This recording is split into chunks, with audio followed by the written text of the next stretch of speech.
जी hello viewers, मैं हूं कमर चीमा, अपने यूट्यूब चैनल कमर चीमा के साथ। और व्यूअर्स, आज मेरे साथ मौजूद हैं जनाब लेफ्टिनेंट रिटायर्ड मयंक भारद्वाज साहब, जो कि इंडियन नेवी से रिटायर्ड हैं और बड़े अपनी ओपिनियन के हवाले से और अपने आइडियाज़ के हवाले से बड़े स्ट्रॉन्ग आइडियाज़ रखते हैं। तो आज मैंने सोचा कि क्यों ना इंडिया के हवाले से जो डिस्कशन हो रही है, हम अक्सर डिस्कोर्स तो बात करते रहते हैं पाकिस्तान और भारत के हवाले से। तो ये एक मैं देख रहा था कि भारत के हवाले से ये कोई कल्चरल वार्स हो रही हैं इंडिया के अंदर जी। तो मैंने कहा क्यों ना जो मयंक साहब हैं उनसे बात की जाए, जो कि बड़ी ग्रिप रखते हैं इस तरह के टॉपिक्स पे। तो जरा मुझे भारद्वाज साहब ये बताइए, ये नरेंद्र मोदी साहब के हवाले से कहा जाता है कि उन्होंने कोई कल्चरल वॉर शुरू की हुई है। What is your take on this sir? Cheema साहब, सबसे पहले तो मैं शुक्रगुजार हूं आपका कि आपने अपने चैनल पे आने का मुझे मौका दिया। और जो आपका सवाल है कल्चरल वॉर का, चीमा साहब, इसको समझने के लिए हमें थोड़ा ना कल्चर को समझना पड़ेगा कि कल्चर शब्द क्या है। देखिए, कल्चर को अगर मैं आपके उर्दू में बोलूं तो शायद सफाकत कहते हैं, और हिंदी में इसको संस्कृति कहते हैं। तो मोदी साहब कोई संस्कृति की लड़ाई नहीं लड़ रहे हैं, कोई कल्चर की लड़ाई नहीं लड़ रहे हैं, वो तो अपना नॉर्मल पॉलिटिक्स कर रहे हैं, पॉलिटिशियंस का जो काम है। अब जो आपने बात पूछी कांग्रेस के एक्विजिशंस के बारे में, चीमा साहब, मैं एग्री नहीं करता इसके बारे में कि इंडिया जैसी की कंट्री के अंदर की कोई कल्चरल वॉर चल सकता है। India as well as Pakistan, मैं इसको ग्रेटर इंडिया कह सकता हूँ, क्योंकि आज से 70-75 साल पहले दोनों एक ही कंट्रीज थी। दुनिया की सबसे पुरानी सिविलाइजेशन है। ये वो सिविलाइजेशन है जिसमें ना ही कभी कोई स्लेवरी की प्रथा रही है, ना ही कोई प्रोसिक्यूशन किसी ग्रुप का हुआ है। और एक बहुत छोटी सी बात आपको मैं बताता हूं, आज हम इंटरनेशनल वुमेन्स डे मना रहे हैं। ये वेस्ट की प्रथा है सर, ये वेस्ट का कल्चर है, ये इंडिया में या पाकिस्तान में फॉलो नहीं होता है। लेकिन आप भी देखेंगे कि काफी सारे लोग इंडिया में और पाकिस्तान में वुमेन्स डे के लिए लोगों को बधाइयां दे रहे हैं। हम्म। इंडिया इज द सोसाइटी जिसके अंदर वुमेन को हमेशा बराबर माना गया है। एक स्पेशल डे सेलिब्रेट करने की जरूरत नहीं है। मोदी साहब जो लड़ाई लड़ रहे हैं सर, वो पॉलिटिक्स की लड़ रहे हैं। वो लड़ाई लड़ रहे हैं जो पिछले 70 सालों से 75 सालों से देश के अंदर जो कमियां रह गई हैं, जो पूरी नहीं हो पाई हैं, उसकी लड़ाई लड़ रहे हैं। वो हर किसी को बराबर दर्जा दिलाने की लड़ाई लड़ रहे हैं। चीमा साहब, मैं आपको बताना चाहूंगा कि आर्टिकल 370 कश्मीर के अंदर जब लगा हुआ था, आर्टिकल 35 ए और आर्टिकल 370, कश्मीर और जम्मू कश्मीर, लेह लद्दाख के जो रेजिडेंट्स थे, who were Dalits, they could not apply for government job, चाहे वो कितना हाई लेवल गवर्नमेंट जॉब, चाहे कितना ही पढ़ा लिखा बच्चा हो, पीएचडी हो, चाहे मास्टर्स डिग्री की हुई हो, लेकिन वो अच्छी डिग्री लेने के बावजूद भी नौकरी नहीं कर सकता था हाई लेवल की। अगर उस बच्चे को आर्टिकल 370 और आर्टिकल 35 ए हटाने के बाद मोदी जी अच्छी नौकरी करने का मौका देते हैं, तो ये कल्चरल वॉर है क्या? अगर हमारी जो मुस्लिम बहनें हैं, वो आज पिछले 70-75 सालों से इस देश के अंदर 3 तलाक का एक दंड भोगती आई हैं अब तक, कि उनके पति, उनके शौहर उनको कभी भी 3 तलाक बोल के छोड़ सकते हैं, उनको उस गुलामी से, उन जंजीरों से बाहर निकालना, उन जंजीरों को तोड़ना, क्या ये कल्चरल वॉर है? This is not a cultural war, this is a war which this present government is fighting to make everyone equal. जो 70 साल में नहीं हो पाया है, वो अब करने की कोशिश कर रहे हैं। ऑब्वियसली कांग्रेस एंड अदर जो पॉलिटिकल पार्टीज हैं, वो खिलाफत करेंगे इन चीजों की, पॉलिटिशियंस का काम ही यही होता है। लेकिन कहीं ना कहीं जो आम जनता है, वो इन कामों से खुश है। और दैट इज द रीजन कि पिछले इलेक्शन में आपने देखा कि BJP as a single largest party उभर के आई है और क्लियर मेजोरिटी में रही है। पिछली बार उन्होंने दूसरी पार्टीज के साथ मिलकर सरकार बनाई है, और अब वो, because people are liking them, people are liking कि इस तरीके के काम अच्छे हो रहे हैं देश में, उनको क्लियर मेजोरिटी सिंगल पार्टी को दी है। दिस इज नॉट अ तो कल्चरल वॉर। तो लेफ्टिनेंट साहब ये बताएं, ठीक है आप नहीं कहते ये कल्चरल वॉर नहीं है, आप का एक मौकफ है, लेकिन ये इंडिया की जो अपोजिशन है जब वो बात करती है जी कि ये जो हिंदू शोविनिज्म है, ठीक है जी, भारतीय जनता पार्टी का, फिर ये जो लव जिहाद है, ठीक है जी, और ये जो चीजें हैं, ये आप इसको ये कल्चरल वॉर नहीं कहेंगे कि बेसिकली ये सपोर्ट कर रहा है, वो तकसीम कर रहा है भारत को अंदर। गो के देखें, ये आपका मुल्क है, आप बेहतर समझते हैं कि भारत के अवाम क्या चाहती है। हमारा इसमें कोई वो नहीं होना चाहिए, हमारा किसी मुल्क के अंदर मुदाखलत करना बनता भी नहीं है वहां पे। लेकिन just India is a big country, इतना बड़ा मुल्क है, तो जाहिर बात है उसके बारे में सारी दुनिया बड़ी कंसर्न है कि वहां पे क्या हो रहा है। जब ये लव जिहाद की बात आती है, हिंदू शिवनिज्म की बात आती है, तो आप नहीं समझते कि बहुत सारे लोग जो हैं इसको फिर आके समझते हैं कि नहीं भाई, यहाँ पे there is something which is going on which is not good for the others. जी जी चीमा साहब, मैं आपका सवाल समझ गया और मैं एक छोटी सी करेक्शन करना चाहूंगा इसके अंदर। जी जो लव जिहाद वाला आपने पॉइंट रखा है, love jihad is not a cultural war, it is an ideological war. See, ये टर्म कॉइन इंडिया के अंदर ही हुआ है, लव जिहाद, ये और कहीं पे टर्म नहीं बना था। एंड इसके बनने का एक कारण था। कुछ लोग थे जिन्होंने नोटिस किया कि girls of other faith from Christianity, Sikhism, and Hindu religion, they are being lured by a group of people, some people, और वो उनको ल्योर कराने के बाद, इस्लाम में कन्वर्ट कराने के बाद, तलाक देने के बाद उन लड़कियों को छोड़ दे रहे हैं। ये गैंग की तरह ऑपरेट हो रहा था। आप इसकी हिस्ट्री को एक बार समझिए कि मैंने इसके बारे में और भी शोज किए हैं, और मैं बहुत ही तसल्ली के साथ आपको बताना चाहूंगा कि एक तरीके का माफिया ऑपरेट होता है चीमा साहब। इसके अंदर लड़कों को कुछ मॉनेटरी बेनिफिट्स दिए जाते हैं, एंड उनका टारगेट होता है कि इनोसेंट लड़कियों को अपनी तरफ अट्रैक्ट करना और फिर इस्लाम में कन्वर्ट कराने के बाद उनको छोड़ देना। और इंडिया में आप बिलीव नहीं करेंगे चीमा साहब, एक्सट्रीम केसेस भी हुए हैं जहां पर कि लड़कियों को मार दिया गया है शादी के बाद या शादी से पहले। अभी 3-4 महीने पहले ही मेरी सिटी से बिल्कुल नजदीक में बल्लभगढ़ एक शहर है, आप सर्च भी कर सकते हैं अपने इंटरनेट पे। वहां पर एक लड़की थी निकिता, उसने एक लड़के से शादी के लिए मना कर दिया, निकाह करने से मना कर दिया, कन्वर्ट करने से मना कर दिया। तो उस लड़के ने निकिता को उसके कॉलेज के बाहर, जब वो एग्जाम दे के आ रही थी, उसको भरे बाजार में गोली मार दी। इस टाइप के केसेस राइज पर हैं जब भी इन टर्म्स को कॉइन किया गया है। और जो आपने योगी जी का बोला कि वो इस टाइप की पॉलिटिक्स कर रहे हैं, देखिए इस पॉलिटिक्स का रीजन क्या है वो योगी जी जाने, लेकिन इतना जरूर है कि इस टाइप की चीजें हो रही हैं और जो आम जनता है उनको ये सब दिखता है, वो भी इससे त्रस्त है। मैं आपको एक छोटी सी बात बताता हूं, अगर लव है तो कन्वर्ट करने की जरूरत नहीं होनी चाहिए। अगर कोई व्यक्ति, दो अडल्ट एक दूसरे से प्रेम करते हैं, प्यार करते हैं, लव है, तो there should be no question of conversion. लेकिन लव जिहाद के केसेस में क्या होता है कि लड़के जो है लड़कियों को अपनी तरफ अट्रैक्ट करने के बाद they ask them to convert. नहीं, ये जो मुझे ये बताएं भरद्वाज साहब, ये जो चीज है ये तो आपको लोगों पे नहीं छोड़ देनी चाहिए कि वो फैसला करें कि उन्होंने कैसे रहना है।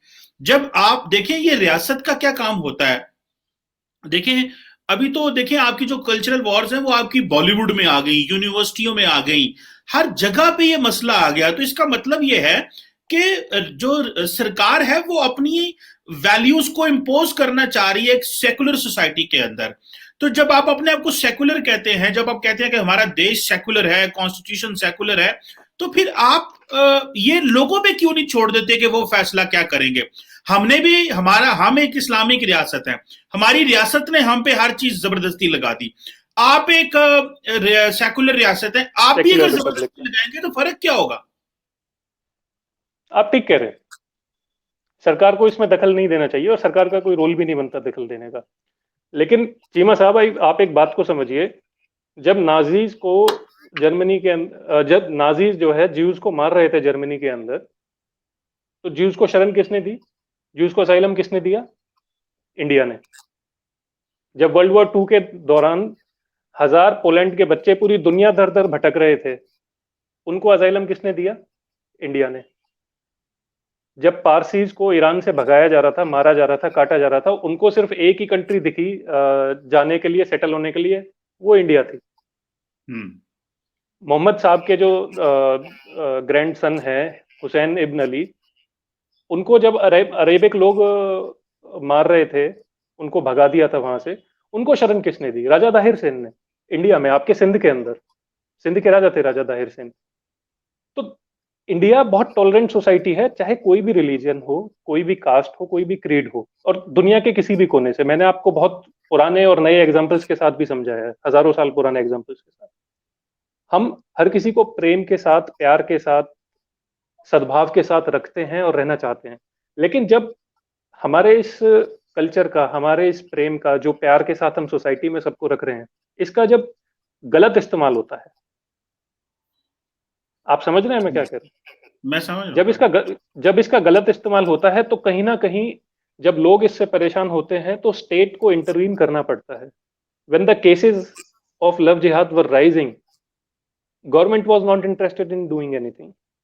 लेकिन when people started doing marches against it, when people raised their voices, जब FIRs में बार बार लिख के सेम तरीके की FIRs होने लगी, जो मोडस ऑपरेंडी वाज सेम, और पुलिस ने जिन लोगों को इस केसेस में पकड़ा, उन्होंने अपनी स्टेटमेंट्स में क्लियरली बोला है कि हमें इस लड़की को फंसाने के लिए इतना पैसा मिलता है।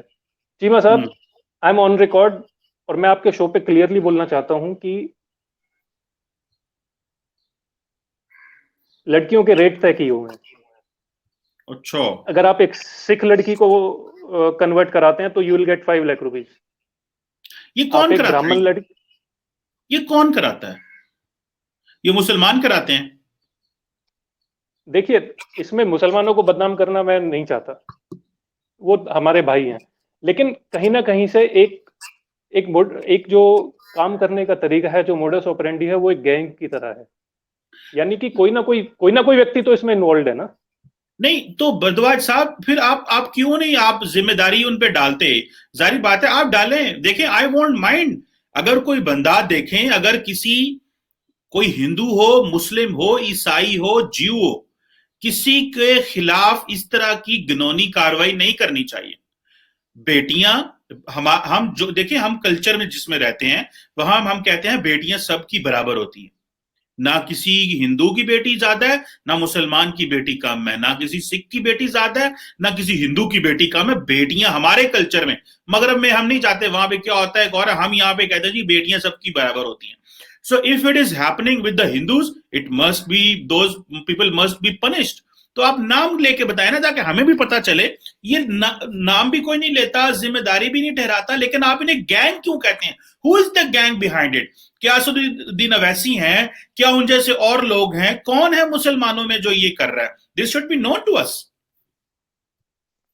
जी मैं साहब, मैं एक छोटी सी बात आपको बताता हूँ। आपने जो बोला ना कि आपका कल्चर ये है, वहां का मुझे नहीं पता, let me tell you very frankly, आपका और हमारा कल्चर अलग नहीं है। We are the products of the same civilisation. I have been to Pakistan once and I must clearly tell you, मैंने तक्षशिला यूनिवर्सिटी को भी देखा है। एंड मैं आपको इनवाइट करता हूँ, आप इंडिया आइए। I'll take you to places like Mohenjodaro, Nalanda university, and you will realise कि जो चीजें आपको तक्षशिला में देखने को मिलती हैं, जिसको टेक्सिला बोलते हैं पाकिस्तान के अंदर, आपको सेम चीजें यहाँ पर देखने को मिलेंगी, मोहनजोदाड़ो में और नालंदा वगैरह में। तो we are the products of the same civilisation. हमारी सिविलाइजेशन के अंदर, मैं अगर इंडिया की सिविलाइजेशन बोलूं, विच ऑल्सो इंक्लूड्स पाकिस्तान, हमारी सिविलाइजेशन के अंदर औरत को देवी का रूप दिया गया है। जो चीज मैं आपको अभी बोल रहा था कि हमें वुमेन डे सेलिब्रेट करने की जरूरत नहीं है।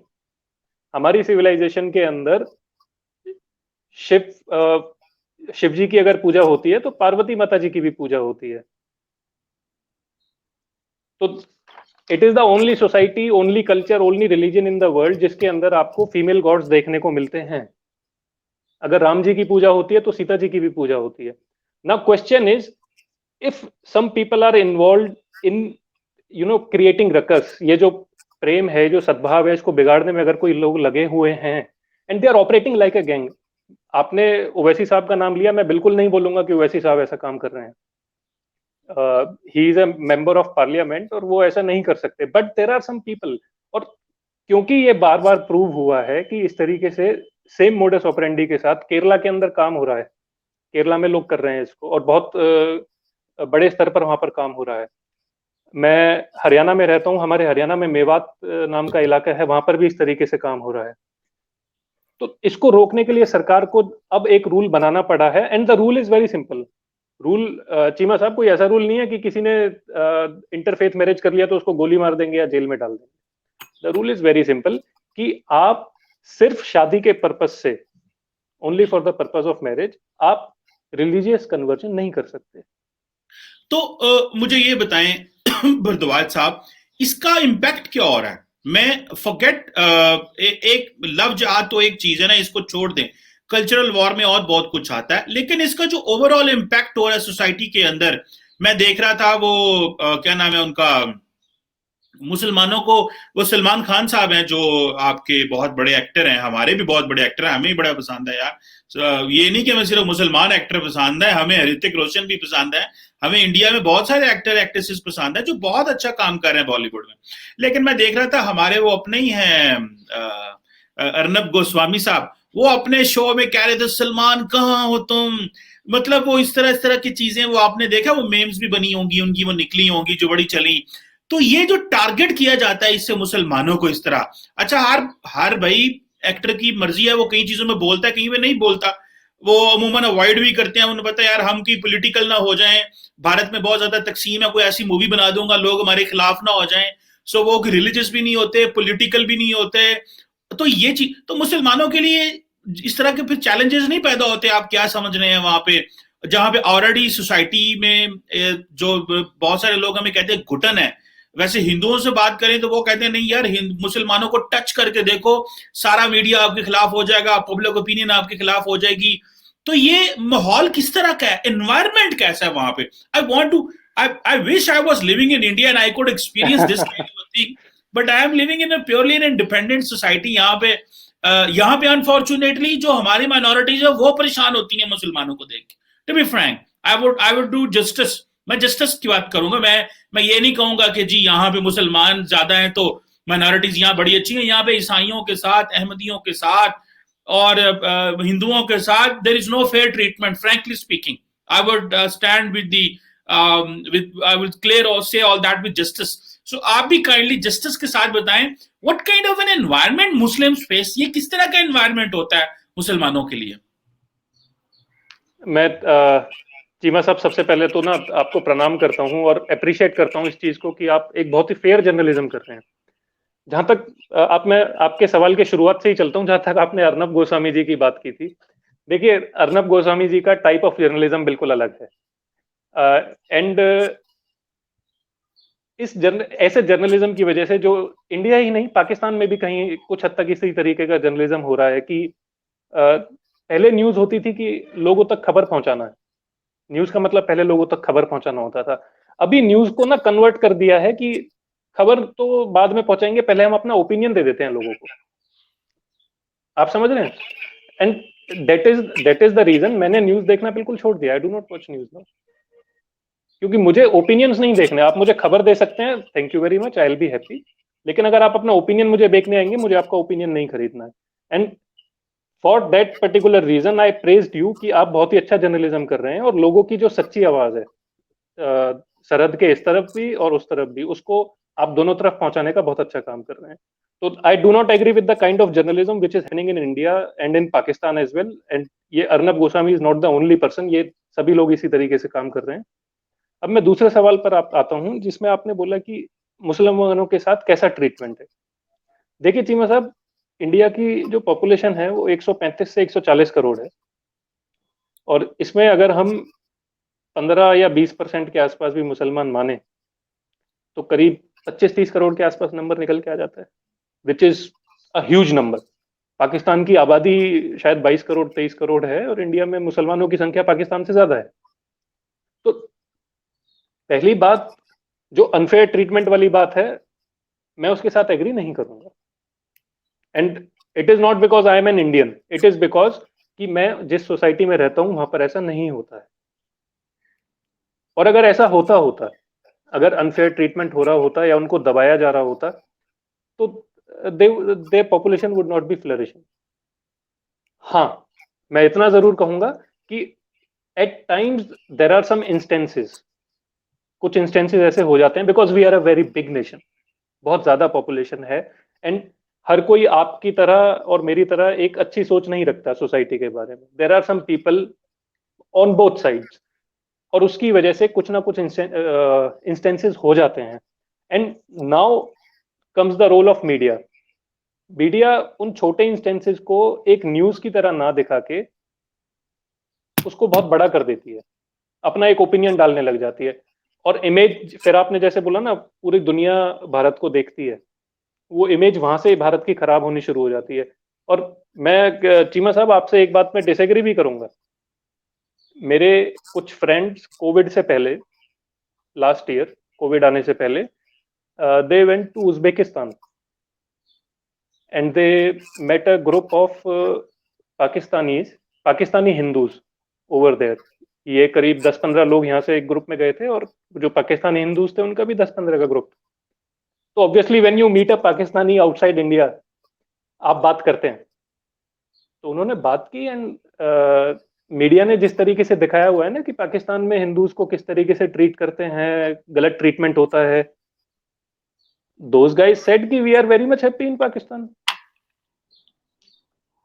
मेरे फ्रेंड्स ने उनको बोला कि do you want to join India, तो बोलते हैं कि भैया इंडिया को ज्वाइन करेंगे, we are very much happy there, Pakistan is our nation and Pakistan जिंदाबाद। तो देखिए, ये एक मीडिया को समझदारी भरा रोल लेना होगा कि इतनी बड़े बड़े हम नेशंस हैं, पाकिस्तान भी एक बहुत बड़े नेशंस की गिनती में आता है, इंडिया अपने आप में एक बहुत बड़ा नेशन, वर्ल्ड की सेकंड लार्जेस्ट पॉपुलेशन है। तो आइसोलेटेड इंसिडेंट्स को आप इस तरीके से ना दिखाएं, मीडिया इस तरीके से ना दिखाए कि पाकिस्तान में हिंदूज और ईसाइयों के साथ ज्यादती हो रही है और इंडिया में मुसलमानों के ऊपर ज्यादती हो रही है। इंडिया में मुसलमानों से ज्यादा बड़ी माइनॉरिटी सिख्स हैं, जैन्स हैं, बुद्धिस्ट हैं, उनके साथ कोई प्रॉब्लम नहीं होती, क्योंकि वो आइसोलेटेड इंसिडेंट्स को वहां पे हाईलाइट नहीं किया जाता है। लेकिन मुसलमानों के नाम पे, क्योंकि राजनेताओं की भी दुकान मुसलमानों के नाम से चल रही है इंडिया में, और जो न्यूज चैनल्स हैं उनकी खासकर दुकान इसी वजह से चल रही है, तो वो इसको बढ़ा चढ़ा करके दिखाते हैं। बिल्कुल ठीक है। चले, बस मुझे एक आखिरी बात आपसे करनी है, और वो ये है कि कल्चरल वॉर की जब बात होती है कि इसमें जब ये कोविड आया, मैं ये हिंदुओं वाली बात से आपसे एग्री करूंगा। देखें, मैं पता नहीं रिसेंटली कोई खबर पढ़ रहा था कि उसमें जो पाकिस्तानी कुछ हिंदू थे जो इंडिया चले गए कि भाई हाँ वहां जाएंगे, वहां ज्यादा हिंदू हैं तो हम मिक्स हो जाएंगे। तो जो वहां पे हिंदू थे वो उनको कहते थे तुम पाकिस्तानी हो, तुम नहीं बदल सकते, तुम वो हो। तो वो जब पाकिस्तान आते हैं तो उनको इंडियन हिंदू कह के बेचारों को मिसट्रीट किया जाता है। तो मतलब this is a sort of a challenge जो बेचारों इनको फेस करना पड़ता है। सो लेकिन somehow this should not happen. बस आखिरी सवाल एक बता दें कि जो योगी साहब हैं वो, उनके बारे में बड़ा आता है कि जी वो बड़ी वो कहते हैं हम शहरों के नाम बदल देंगे, अब जो मुसलमान शहरों के नाम चेंज कर देंगे, अब हिंदू शहरों का नाम आ जाएगा। तो आप नहीं समझते कि इससे जो एक कल्चरल डाइवर्सिटी है भारत की वो चैलेंज होगी? मैं चीमा साहब आपसे कुछ हद तक एग्री करूंगा, कुछ हद तक डिसएग्री भी करूंगा। मैं डिसएग्री इसलिए करूंगा कि जो आपने वर्ड यूज करा है, जो कल्चरल डाइवर्सिटी है, वो इफेक्ट होगी, ऑब्वियसली होगी, there is no doubt about it. लेकिन अभी इस कल्चरल डाइवर्सिटी को, इस टॉपिक को एक बार हम साइड में रख के थोड़ा हिस्ट्री की तरफ जाते हैं। देखिए, नालंदा यूनिवर्सिटी का मैंने आपको नाम लिया था।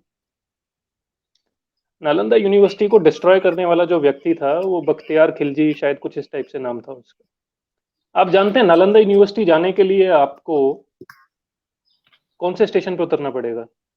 बख्तियारपुर जंक्शन। अगर बख्तियारपुर जंक्शन का, जो कि बिहार में है, उसका नाम अगर बदला जाता है, I will feel happy.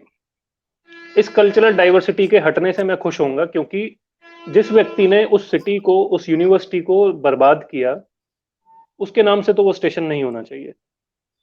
And one more thing, Nalanda was the world centre of education at that time. जैसे अभी लोग हार्वर्ड वगैरह जाते हैं, बाहर यूनिवर्सिटीज में पढ़ने जाते हैं, उस टाइम पे पूरी दुनिया के लोग नालंदा में, तक्षशिला में पढ़ने आया करते थे। Coming to the other part, cities के नाम बदलना, अगर किसी आक्रांता के नाम पर, यानी कि जिसने उस सिटी को डिस्ट्रॉय किया है, लोगों को मारा है, लोगों को इलीगली कन्वर्ट किया है, उनके नाम को बदल के आप पुराना नाम रिस्टोर करते हैं, आई एम हैप्पी विद दैट। अगर दिल्ली के अंदर औरंगजेब रोड का नाम बदल करके, जिसने बहुत सारा लूट और कत्ल किया हिंदुस्तान के अंदर, औरंगजेब रोड का नाम बदल करके doctor APJ Abdul Kalam road किया जाता है, आई एम हैप्पी विद दैट। ना तो वहां पे कल्चरल डाइवर्सिटी को चेंज किया, और जो एक आक्रांता था उसका नाम भी हटा दिया। तो जब तक इस तरीके से काम हो रहा है कि आप आक्रांता के नाम को हटा रहे हैं, मतलब अटैक करने वाले नाम को हटा रहे हैं, जिसने हमारी हिस्ट्री के अंदर लोगों को मारा है, इस देश को लूटा है, till that time I am happy. But अगर आप ये काम जबरदस्ती करने लग जाते हैं कि भाई हम तो हर किसी का नाम बदलेंगे, कमर चीमा जी का नाम बदल के मैं अक्षय कुमार नहीं कर सकता, अपना नाम बदल के मैं ऋतिक रोशन नहीं कर सकता, तो till that time Qamar Cheema ji is Qamar Cheema, I am happy. Till that time Mayank Bhardwaj is Mayank Bhardwaj, I am happy. चले, ये मेरा पर्सनल ओपिनियन है। ठीक है, let's see how it goes, but obviously we want a stronger India, जो जारी बात है अपने नेबर्स के लिए भी सेफ हो।